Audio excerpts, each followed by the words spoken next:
«Сынок, ты сегодня заедешь?» — спросила мама по телефону. «Письмо тебе какое-то пришло. Я уж не стала его открывать». Максим пообещал, что заедет за письмом. Заодно привезет подарочек для Дашки, своей 17-летней дочери, которая осталась жить с бабушкой и дедушкой, когда он, наконец, достроил свой дом и год назад переехал в него. У Максима была новая семья, жена Юля и их 6-летняя дочь Алиса. И Дашка прекрасно ладила с его женой, играла с сестренкой, заботилась о ней. Но когда встал вопрос о переезде, Даша приняла решение остаться там, где она родилась и выросла. «Пап, но вы же все равно недалеко будете, через 2 улицы. Я могу у вас иногда оставаться, но жить я хочу здесь». Максим не стал переубеждать дочь. Она уже взрослая. Они виделись почти каждый день. То Дашка к ним придет, то он к родителям. Они уже пожилые, им помощь по хозяйству нужна. Знал Максим о том, что Дашка общается со своей матерью, и между ними установились довольно близкие отношения. Даже как-то был момент, когда Дашка после глупой ссоры с бабушкой собрала свои вещи и заявила, что уезжает к матери. Имеет право. Родители Макса поступили тогда мудро, не стали отговаривать и запрещать, молча ушли в огород и стали там возиться. Дашка же, остыв, разобрала сумку и пошла извиняться. Макс узнал об этом спустя несколько дней, и то случайно. Мать проговорилась между делом. Встревожился было. Неприятно стало, что дочь может даже мысль допустить о том, чтобы уехать к матери, которая живет в другом городе, и которая за все 17 лет виделась со своей дочерью от силы несколько месяцев. Но ведь и держать дочку силой он не мог, а потому махнул рукой, будь что будет. Прошлое не воротится, но следы его время от времени всплывают в его жизни. Максиму было 20 лет. Он только вернулся из армии и находился в том состоянии эйфории, которое наступает после возвращения домой у демобилизованных срочников. Он не пропускал ни одной вечеринки с друзьями и влюблялся в каждую девушку, которая попадала в поле его зрения. Правда, очень быстро охладевал. Не его, нет, искал единственную. Ольгу он встретил возле своего дома. Она беспомощно озиралась по сторонам. Это как такая красавица оказалась в наших краях? «Ой, здравствуйте!» Девушка обрадовалась. «Я ищу 5-й дом. Мне нужно вручить повестку. Вот 1-й, вот 3-й, там 7-й, а 5-го нигде нет». Максим засмеялся. Действительно, 5-й дом на их улице был расположен в самом конце, аж за 30-м. Такая вот несуразица. Он вызвался проводить девушку до нужного ей дома. По дороге узнал, что зовут ее Ольга, и работает она в районном суде курьером. Конечно, Максим не мог пропустить очередную кандидатку на его сердце и выплеснул на девушку всю мощь своего мужского обаяния. Ольга была не такой, как остальные, а потому Макс не только не охладел к ней, а наоборот, влюбился по-настоящему. Она была женственной, воздушной, романтичной и мечтательной, любила стихи и романы Достоевского, обожала прогулки по красивым местам и мечтала подняться на самую высокую гору в мире, на Эверест. Рядом с Ольгой ему хотелось быть хорошим, правильным и совершать ради нее подвиги. Максим устроился на работу, оторвался от продолжающих веселиться и гулять друзей, начал читать книги. Родители не могли нарадоваться. Через год они сыграли скромную свадьбу. Ольга не любила шумных застолий и пошлых конкурсов, поэтому немногочисленные гости неплохо посидели во дворе родительского дома за большим столом. И жить молодые тоже остались в этом доме, благо места всем хватало.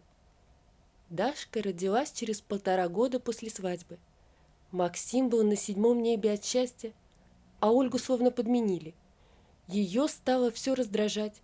Она тяготилась теми хлопотами, которые обычно появляются у молодой матери. Тосковала по временам, когда можно было волей читать и гулять вдвоем, держась за руки.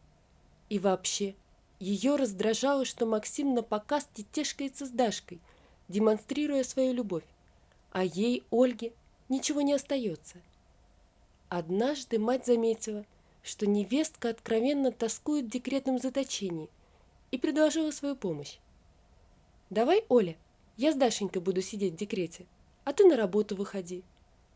Так и поступили. Ольга вышла на работу, когда дочке едва исполнилось полгода, и так погрузилась в трудовую деятельность, что домой возвращалась поздно. «У меня адресов много, повестки нужно все разнести», — оправдывалась она. В годовщину их свадьбы Максим решил встретить жену с работы, не предупредив. Хотел сделать сюрприз. Сделал. Его Ольга выпорхнула из здания суда прямо в объятия какого-то тощего хлыща, дожидавшегося ее с коробкой конфет. Максим разбираться не стал. Жене надавал по шее приготовленным букетом хризантем, а соперника отделал по 1 число, под Ольгины вопли и завывания. Когда гнев немного отпустил, Макс схватил жену за шкирку и поволок домой. Разбираться не стал, просто сказал: «Ребенку нужна мать, иначе я бы тебя вышвырнул отсюда». Но вышло так, что Ольгин приятель скончался от побоев, и Максим лишился свободы на долгий срок. На редкие свидания приезжала только мать. Один раз она взяла с собой Дашку, которой на тот момент было уже 3 года. Тогда он и узнал, что Ольга оформила развод и укатилась за горизонт в новую светлую любовь. Дочь оставила бабушке с дедушкой.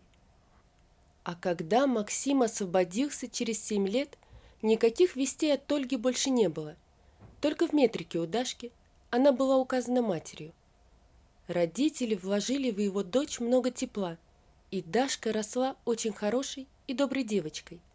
К отцу она поначалу относилась слегка настороженно, но потом привыкла, растаяла от его любви. Предательство жены и последующее за ним уголовное наказание привели к тому, что Максим начал сторониться женщин и не хотел никакой любви. «Сынок, ну не век же тебе в бобылях-то ходить, но есть же и хорошие женщины, не весь свет клином на твоей Ольге сошелся», — сокрушалась мать. Но он не мог себя заставить серьезно посмотреть на какую-то женщину. Легкий роман без всяких обязательств – максимум, на что он был готов. Пока не появилась Юля. Заболел отец, тяжело заболел, слег. В больницу категорически не хотел, только дома. Через знакомых нашли медсестру, которая будет приходить 3 раза в день и делать нужные процедуры – уколы, капельницы, массаж. Этой медсестрой и оказалась Юля, рыженькая веселушка с мелкими кудряшками на голове. На лице россыпь веснушек, а глаза зеленые, как морская гладь. От Юли веяло уверенностью и спокойствием, а когда она начинала шутить и хохотать, то жизнь становилась ярче. Настолько сильной была энергетика этой женщины, прямо лучик жизни. Отец уже после нескольких дней общения с Юлей приободрился, начал улыбаться и стремиться к выздоровлению. «Я с тобой, Юленька, еще станцую», – обещал он, кряхтя от укола. «Станцуйте, станцуйте», – смеялась медсестра, – «на моей свадьбе». Дашка тоже привязалась к Юле, сказывалось отсутствие матери в ее жизни. Юля приносила ей подарочки, то заколку для волос, то браслетик миленький, то фломастеры. «У меня нет деток, а так хочется», – призналась она матери Максима.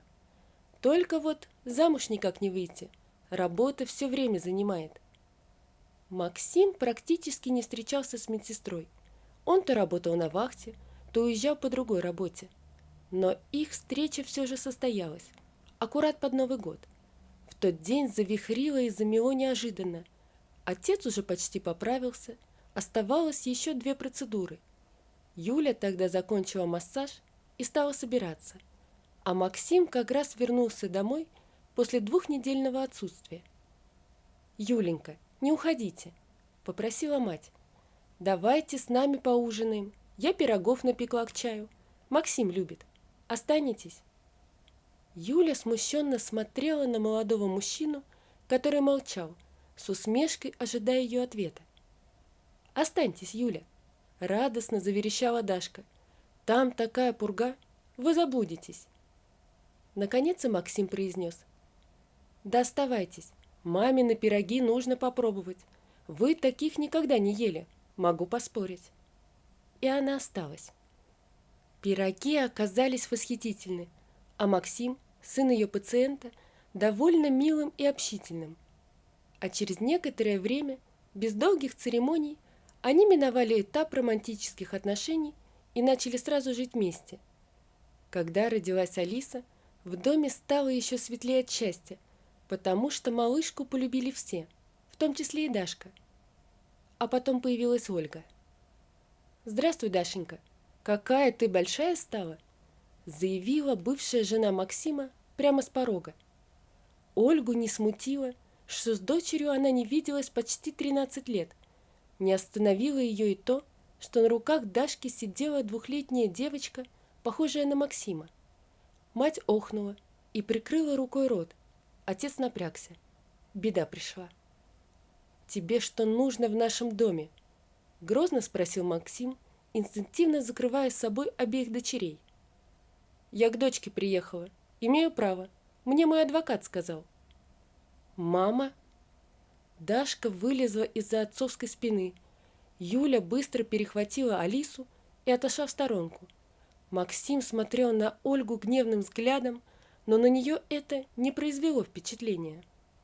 «Да, детка, я твоя мамочка. Иди ко мне». Дашка вдруг рванула из дома и убежала во двор, спрятавшись за баней. «Уходи от греха, Ольга. Я свое отсидел. Не хочу из-за тебя еще раз зону топтать. Вон!» Ольга вызывающе улыбнулась, мол, давай, попробуй. И тут мать встала между ними и быстро заговорила. «Хватит собачиться. Дочка выросла. У нее теперь спрашивать будете, нужна ей мать, аль нет. Но воевать я вам не позволю. Оля, уйди, прошу тебя. Клянусь, Даша сама к тебе придет. Только скажи, как тебя найти. А ты, сынок, охладись. Дети у тебя, жена вон молодая. Есть ради чего жить, не губи себя». Юля с Алисой на руках увела почти впавшего в ступор Максима, а Ольга, ухмыляясь, вышла из дома, покричала Дашку, но безуспешно. Потом написала что-то на бумажке, вернулась и отдала бывшей свекрови. «Номер телефона моего. Я здесь проездом. Пусть Даша мне позвонит, если захочет». И ушла. Дашка позвонила матери через пару месяцев. Рассказала об этом бабушке. Та про Ольгу ни единого плохого слова не сказала. И с тех пор они стали общаться. Сначала по телефону. Потом Дашка стала ездить в гости. Но бывало там недолго. Ольга за время разлуки успела еще 3 раза выйти замуж. Родила 2 детей. И в редкие приезды старшей дочери ей было не до нее. Бывало такое, что Дашка просила бабушку помочь маме, той вечно не хватало денег. И бабушка, никому ничего не говоря, отсылала бывшей невестке приличные суммы. Максим, видя, что их жизнь с появлением в ней Ольги особо не изменилась, и Дашка по-прежнему с ними, успокоился и полностью отдался завершению строительства нового дома, где теперь они и жили. «Мам, Дашка дома? Юля прислала ей косметику какую-то. Дашка давно ждала». Максим вошел в родительский дом и поставил на стул тяжелую сумку с продуктами. «Где, пап? Ой, здорово, спасибо!» Дашка первой откликнулась на его зов, прибежала, забрала разноцветную глянцевую коробочку и умчалась, весело напевая. На столе лежал нераспечатанный конверт. Он вспомнил, что мать говорила про письмо. Раскрыл, вынул листочек с мелким шрифтом. Постановление судебного пристава о возбуждении исполнительного производства. Он, Максим, должник по алиментам. Максим не понял, какие алименты. Развернулся и вышел из родительского дома, поехал по адресу, указанному в постановлении, к приставу. Там получил копию решения суда. Ольга взыскала с него алименты на содержание Дашки. Вот же змея! Он вспомнил, как сразу после первого своего приезда, несколько лет назад, бывшая жена получила судебный приказ о взыскании алиментов, а он пошел к юристам, и этот приказ отменил, и никаких алиментов платить не должен. И вот на тебе. Суд был в городе, где проживает Ольга. Он никаких повесток не получал, зато сразу стал должником. Он решил поговорить с матерью, и тогда узнал, что она время от времени подкидывает Ольге деньги, в надежде, что та не переманит Дашку к себе. «Мама, она что, тебя шантажировала? Зачем ты ей помогала? Ты видишь, она еще и с меня взыскала, и я теперь буду ей платить до Дашкиного совершеннолетия, да еще и долг какой-то». Мать заплакала. Она недоумевала, зачем невестка за полгода до исполнения Даши 18 лет подала на алименты. «Дашке ни слова», – велел Максим, – «но я этого так не оставлю». Максим обратился к юристам и добился отмены судебного решения в том суде, где оно было вынесено. По его ходатайству дело по иску о взыскании алиментов было передано по подсудности по месту проживания Максима и Даши. Ольга ни на одно судебное заседание не явилась, и суд оставил ее иск без рассмотрения. Казалось, это была победа. Но Ольга умудрилась настроить Дашку против отца. При этом она не позволила ей приехать на постоянное проживание. Ей не нужна была дочь без алиментов. Зато она сумела посеять раздор между дочерью и отцом. Потребовалось время, чтобы Дашка осознала всю ситуацию. И большую роль в этом сыграла ее мачеха Юля. Она окружила девочку своей любовью и лаской, рассказывала свои женские секретики, выслушивала тайны Дашки и между делом осторожно объясняла, что же произошло между ее отцом и матерью, но так, чтобы не настроить девочку ни против одного, ни против другого. Дашка оттаяла. Снова зазвенел колокольчик ее смеха в доме Максима. «Какая ж ты у меня!» – восхищался Максим женой. «Ты наш лучик жизни!» Юля улыбалась. Она понимала, что нельзя разбить душу ребенка на две половинки, одна из которых будет мамина, другая папина. И мам дети не выбирают. У Дашки она вот такая, но она ее любит, и вот такую. И с этим нужно просто смириться. Вот такая история, друзья. Напишите, пожалуйста, что вы думаете об этой истории.